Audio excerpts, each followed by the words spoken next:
smile at me, I will understand. 'Cause that is something everybody everywhere does in the same language.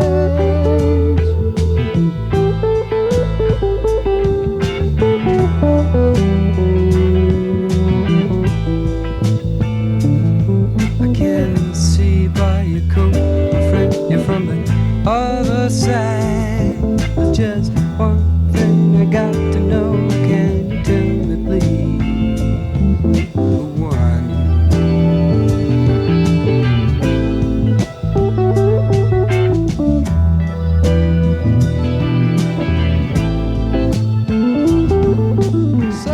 It was a time in our lives when we tried to ignore what was happening with our country and our entire society. The United States was involved in a war none of us wanted. There were riots and marches, and young men and women were fighting and dying for us, and all we could think about was the next party and what was going to happen in high school. As a couple of kids from Des Moines, Iowa, who shared a table and homeroom, we became immediate friends. It was McDonald, McClanahan. We were never sure of our future. The only thing we really planned was what we were going to do after high school. We did know this. We were going to do all we could to attend the same college after graduation in 1971. When that came to fruition, we never thought we would end up flipping a coin to join another family. Thank goodness for heads. Man, we're carried down. I don't want to do it, but we're leaving the stories. Honey, I'll be okay. If I come home, I got welts. It's just from the corn. Don't worry about it. Did you ever see what is that called? We can leave some.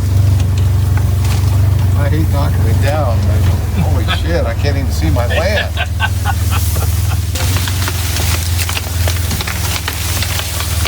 Well, this is certainly a beautiful view of the farm. Yeah, I really enjoy this view. we'll get out of this in about a day.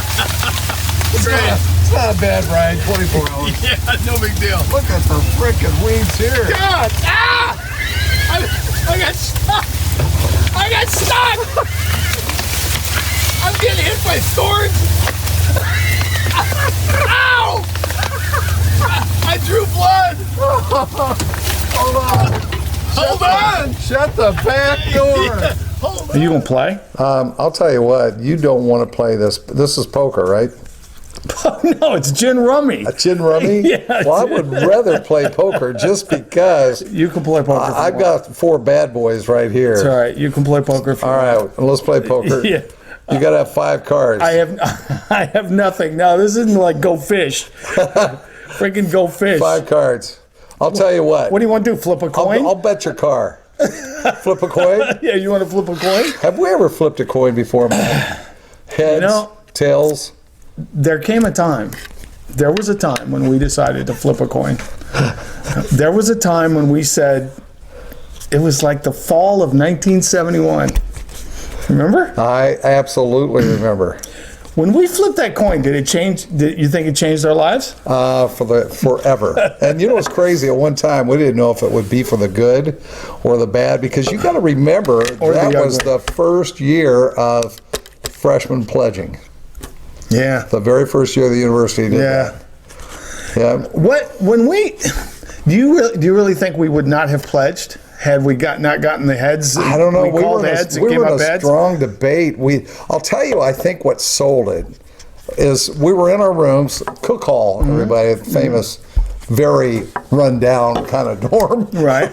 But anyway, we were at cook hall, and the fraternity leaders at that time, Bradley, Simpson, who else? Watson, Brybeck, absolutely, BT, came to see us in the room. Curtis. Yeah. All those guys. Mark Miller. Yeah. And they came to see us, and it was like, I mean, we were getting recruited too by a couple other fraternities. Yeah. And we were trying to make the decision. But when they came to see us, and then also that meal at the house where we met Mom and all the guys were there. And that's where we saw the infamous Big Belly Omaha. Oh, I know. Yeah, I mean, Curtis and Cheap Shot. We're playing Big Belly Omaha in the front room, and I'm going, what? I remember I sat down and went, what in the hell am I doing here? Did I just see? Yeah. It was the most fat ripples doing this that I've ever seen in my life. I'm trying to get through geology in 17 hours, and I'm sitting there with a bunch of screwballs playing Big Belly Omaha. We were 2 freshmen arriving in Cook Hall, and we were just like trying to blend in to Northwest Missouri State, going to street parties, getting to know some of our classmates, and we're just trying to figure out, as pointed-headed little freshmen, what we were going to do. I mean, we're cooking food in our rooms, we're getting used to dorm food, we're getting used to all this stuff, and then all of a sudden, these guys started to come to our rooms. They were walking in, and they were saying, "Hey, we want you to be a Delta Sig, we want you to be a Teak, we want you to be a Phi Sig." But it was the Delta Sigs that just kept coming. They kept walking into our room and telling us, "We really want you guys." So the more we thought about the fraternity, we started to think sororities, and we started to talk about all the parties. Now, we knew nothing about Hell Week or pledge food or being dumped. We knew none of that, but we did know the words sororities and parties. And I think there were a couple of finalizing moments before we actually decided to go active.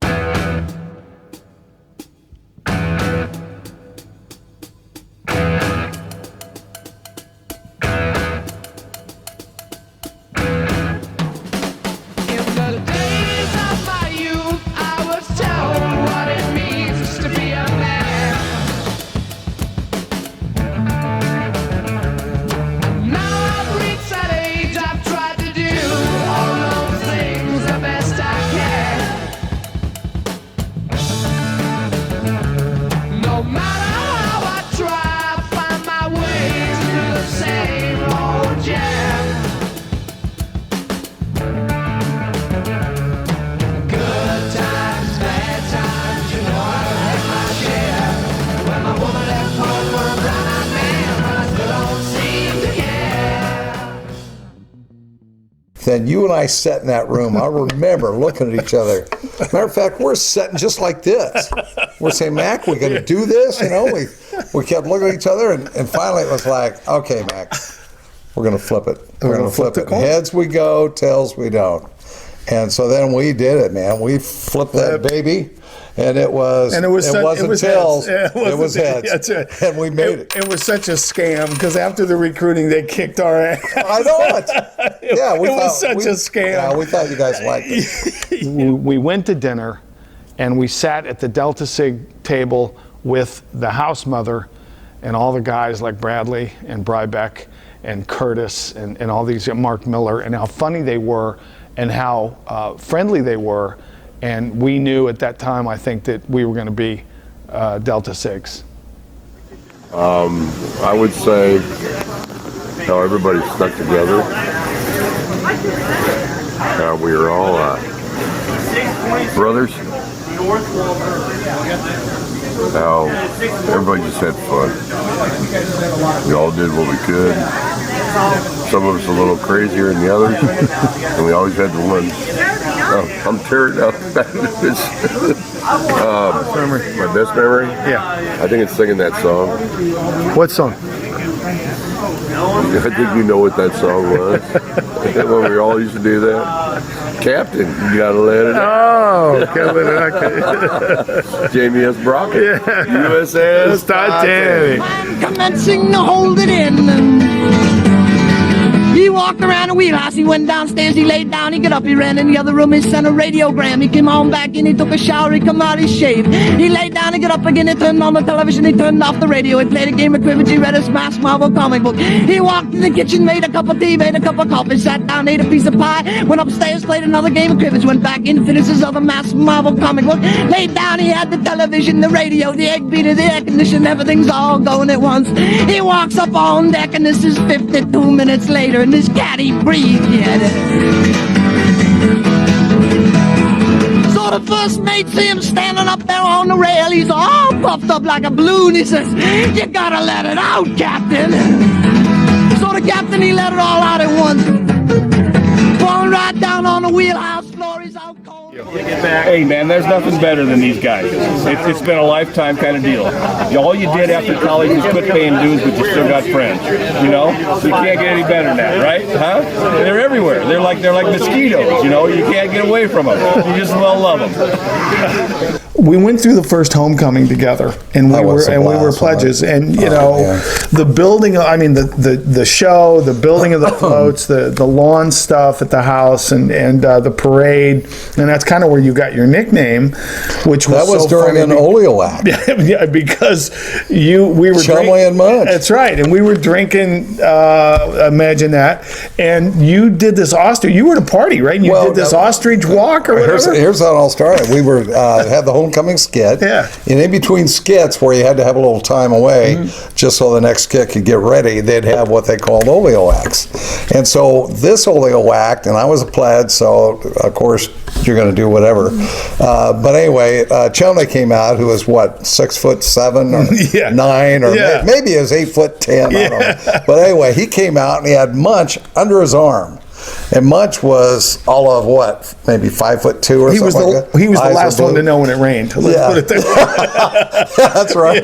Yeah. So he came out, he sat on a chair, put Munch down, and Munch was like this, and then he did this, and he came up, and the crowd just went crazy. Well, sometime during their act, they wanted Chumley to drink water.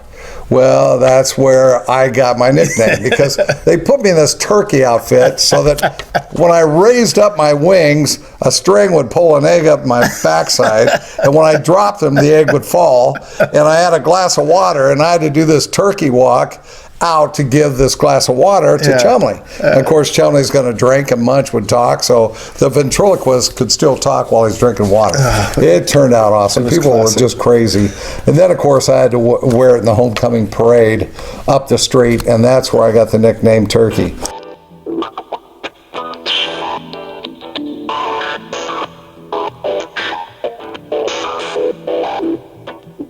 You can hear it in the street, see it in the dragging feet. The word is getting out about control. Spies ain't come and gone, story travels on. The only quiet place inside your soul. From tree to tree, from you to me, traveling twice as fast as on any freeway.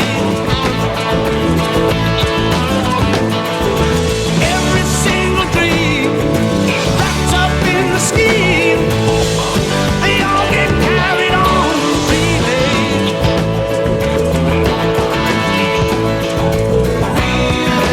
Things are brewing, something's doing.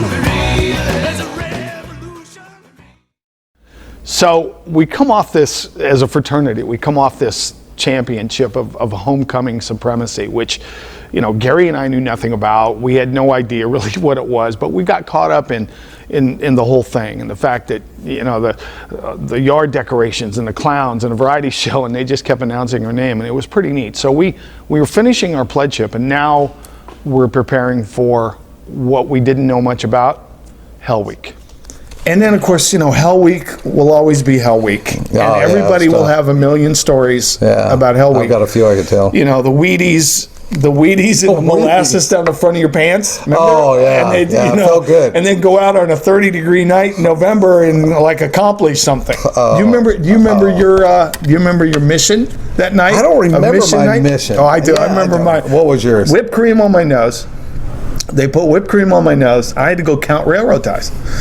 And with all that crap in my pants and everything, and of course everything was. You always had crap in your pants anyway. Well, this is no change. Well, this was the front this time, and so I had to go count. Well, there was no right answer, and they said, Mac, if you come back and you don't have the right number of railroad ties between post A or post B, we're gonna 1,000 push-ups. You're gonna die. You're gonna die. You're gonna die. And you had to keep the whipped cream on your nose. So I counted about 100 railroad ties, and I'm out, and I'm going, this is pretty ridiculous.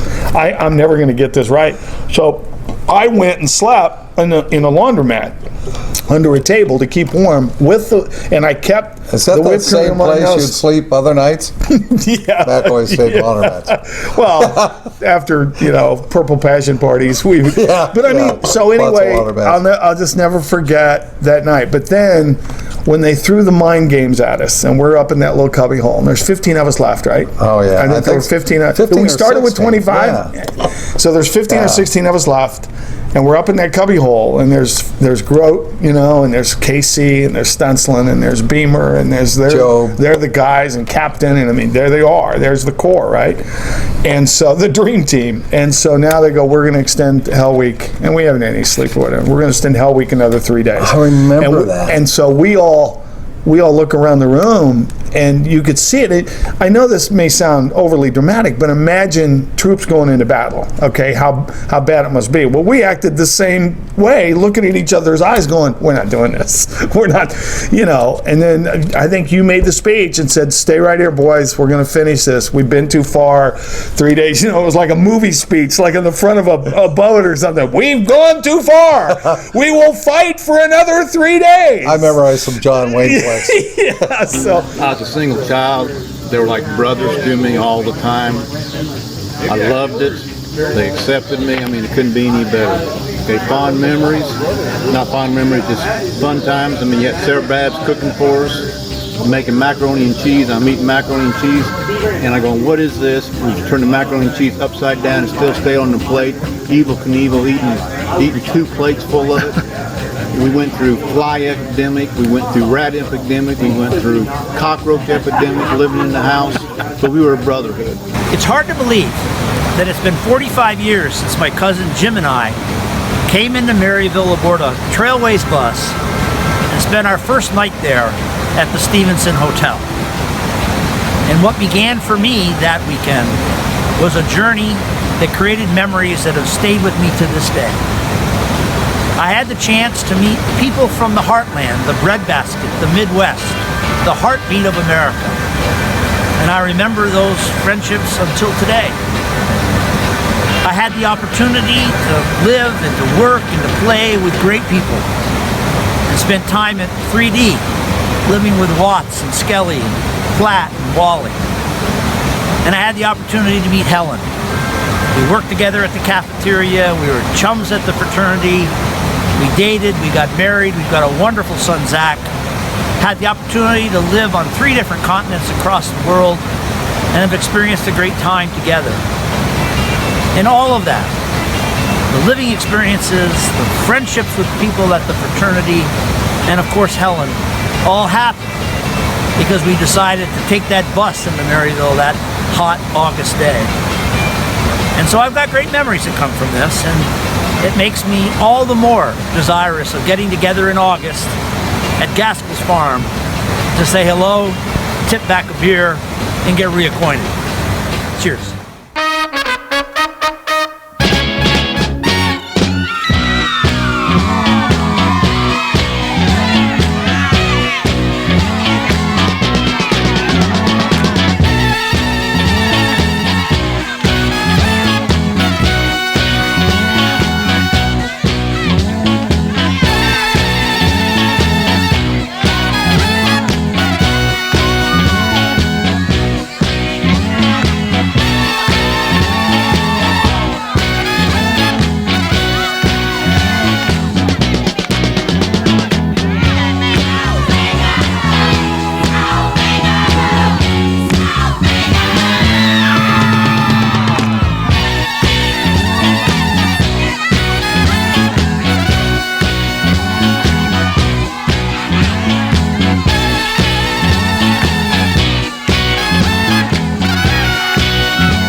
family.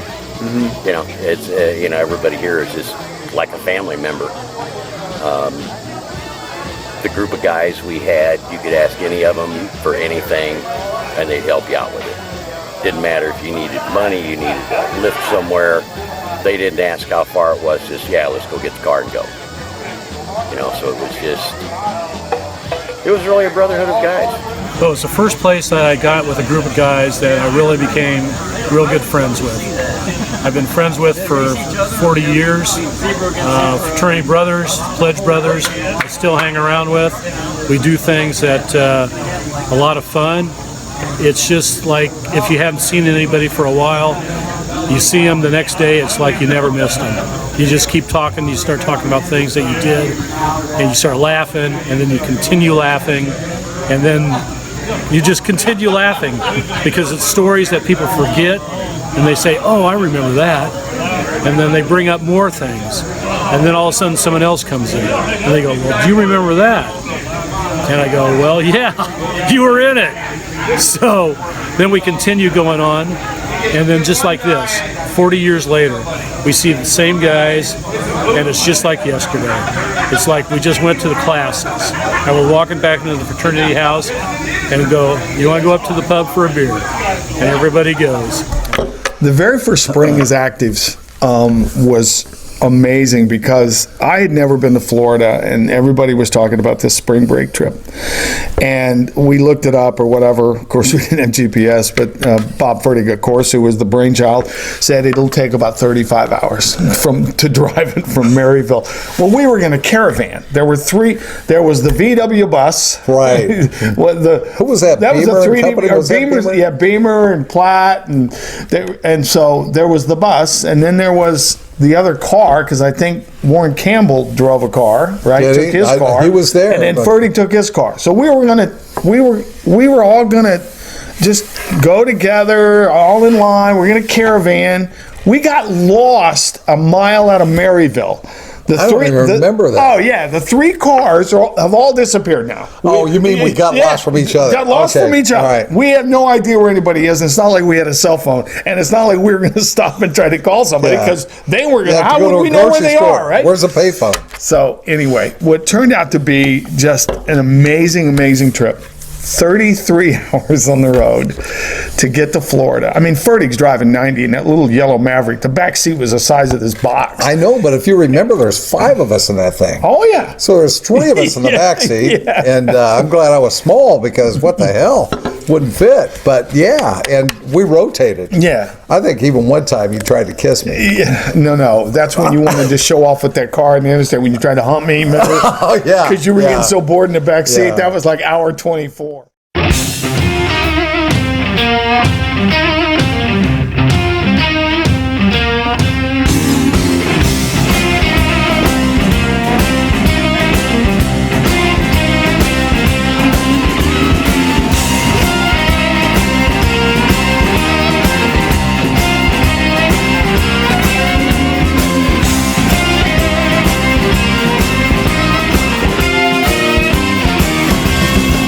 I'm on the ground, baby.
good. But we had learned so much from that semester that by the time we got to our semester, now I'm rush chairman. Okay. And they say, okay, we got to go have a pig party. We're going to have a pig barbecue, and it's going to be a big rush party. Well, I had never been on a farm. I had never been on a farm. I had never seen a pig. Not only was the pig fresh, it was still alive when we went to get the pig. And the farmer put the bullet in the back of the pig's ear. So the pig's dead, right? They throw the pig in the back of the pickup. Watsabon, Bauer, and I think we're all in the truck. And so they say, all right, Mac, you have to ride in the back of the truck as rush chairman. You have to ride it with the pig. Now they go, sometimes the pig doesn't completely die. What? And I'm in the back. And so we go over a bump on the highway. Was always easy. And the pig moved and went, ah! I could see it. It was great. So anyway, Ferdig was the master. Ferdig would always bring it back to, listen, guys, I've done this a million times. I can kick its butt. No problem. We'll have this flayed out in no time. He hangs the pig from the basketball goal. Hangs it from the basketball goal. I'll never forget it. And he walks out. I think BT still played basketball with that. Yeah, and he brings. And of course, Ferdig had all the knives. He was a butcher. He guts the pig right there on our basketball court in the backyard. Guts the pig, cuts the head right off of it. And that's when the trouble started. I had no involvement with this part of it. Wait a minute. Who put the pig's head on your car? I don't know. They asked me to drive the car. The Turco built. So while Ferdig is just butchering this pig and getting it ready to cook and put it on a spit and serve the food, somehow we got drunk and put the pig's head on the front of your car, and you said, let's go driving. Let's go driving around Maryville. So we went driving around campus, around Maryville, around campus with an ornament, a hog's head, bleeding all over the front of your car. And I'll never forget what happened. We were silly, goofy, and probably had too much to drink. But anyway, we're coming right in front of the administration building where they had a flower garden. And I don't know what we did, or I did. I was driving. We missed and went up in the flower garden. We plowed President Foster's flower garden right next to President Foster's erection. And we were up inside the flower garden. And here comes a campus cop. He runs over. I mean, I'm starting to get ream, and I said, officer, I'm so sorry. And he goes, what do you mean? What's going on? You just ruined our flowers. I said, but I think the move was worth it. What do you mean by that? And I said, well, there's this beautiful dog that ran out in front of us. We had to swerve to miss the dog, or we would have killed that poor puppy. And I'm just guessing that you would say that was probably the right move to do. Yeah, that was definitely the right move. And he move. let us go, and off we went. We left the pig's head. I don't know where the pig's head had to be in the flowers. Yeah, probably still there. They need to. Just because you're not an athlete, or you need to learn to bond and become a group and learn that life is not always bowl and joy. You know what I mean? You fail, and unfortunately in our society anymore that. We don't want to teach our kids that you can fail, and I think that's somewhat a mistake, because we've all got to learn to accept failure. And if you don't, then you're going to have a tough life.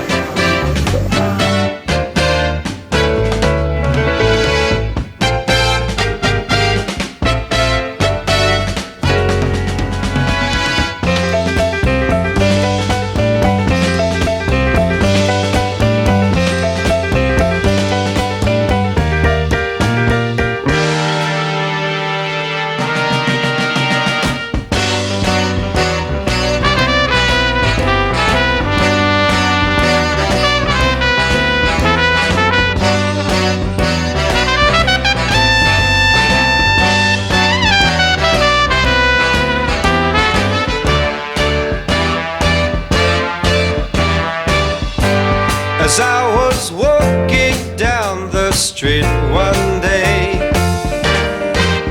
a man came up to me and asked me what the time was that was on my watch. Yeah, I said, does anybody really know what time it is? Does anybody really care? If so, I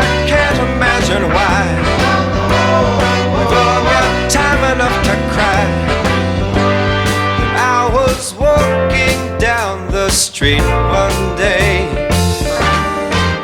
A pretty lady looked at me and said her diamond watch had stopped cold dead. And I said, does anybody really know what time it is?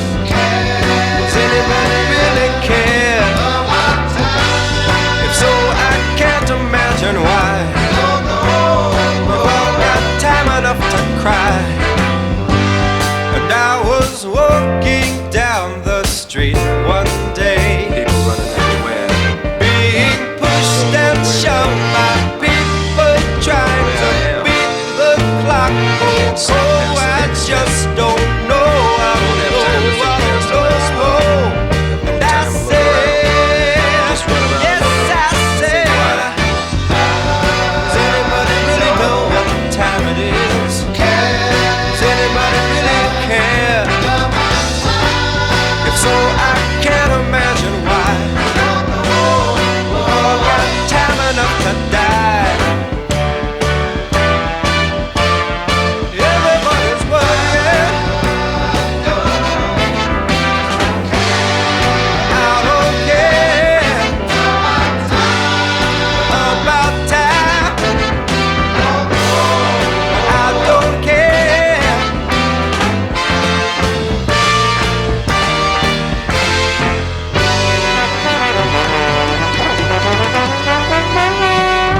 Think about the collection of people that Turkey that we had the ability to get to know and became really close to, and the Mark Bowers of the world and the Ferdies of the world and the Shebers, and you think about Mark Miller, how funny he Little was. sisters, on it Right, goes. and the collection of people and the diversity that was in that fraternity when you think about it and where they went on, but Watsabaugh and Seamson and Platt and John Sklenar and how smart he was and Skelly? yeah, but how the diversity in that fraternity was never greater. I mean, because you had Cheap Shot, who was basically the mayor. I mean, he was the governor Of many things. He was the judge, the Self-appointed. sergeant of arms. He was all. And we had so many things that we learned from the other guys that I think that's what made the fraternity really special. if you Oh, think it about does. you know.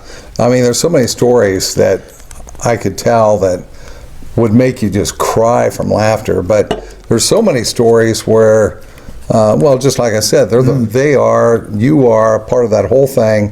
What kept me coming back to school. I mean, I just almost quit. But anyway, and then to think, we got to know like Dr. Rhodes, the fraternity sponsor.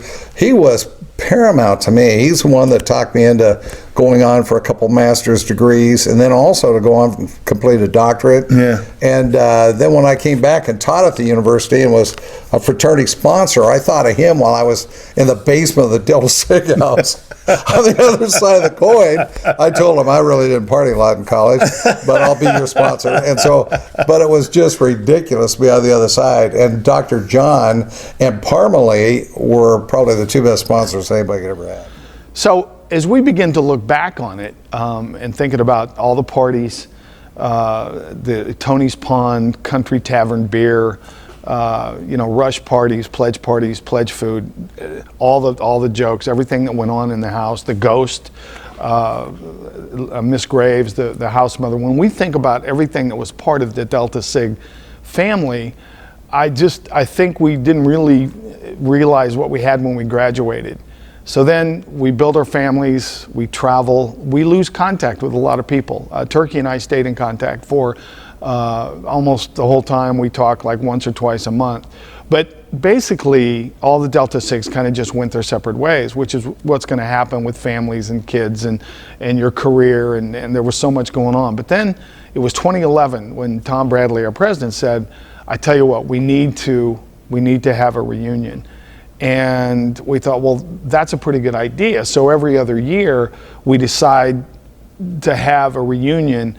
And unfortunately, every other year, we're always a couple of brothers less. And I'll always remember that this whole experience and building a family of 40, 50 some guys that we consider our family and our brothers, it all started in 111 Cook Hall by Turkey and I just doing this. It always comes up heads. As I rode into Tombstone on my horse, his name's Mac, I saw what I'll relate to you going on behind my back.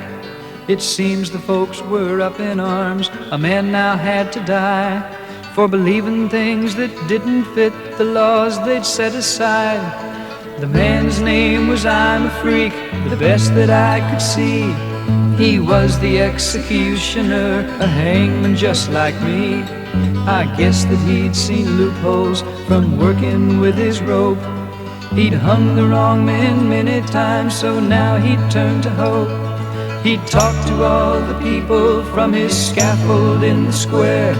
He told them of the things he found, but they didn't seem to care. He said the laws were obsolete, a change they should demand. But the people only walked away, he couldn't understand. The marshal's name was Uncle Sam, he said he'd right this wrong. He'd make the hangman shut his mouth if it took him all long. He finally arrested Freak, and then he sent for me to hang a fellow hangman from a fellow hangman's tree. It didn't take them long to try him in their court of law. He was guilty then of thinking a crime much worse than all. They sentenced him to die so his seed of thought can't spread and infect the little children. That's what the law had said. So the hanging day came round and he walked up to the noose. I pulled the lever, but before he fell I cut him loose. They called it all conspiracy and that I had to die. So to close our mouths and kill our minds, they hung us side by side.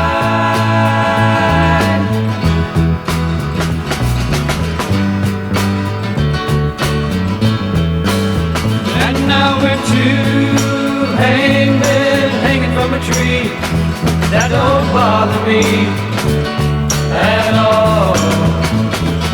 Two hangmen hanging from a tree. That don't bother me at all.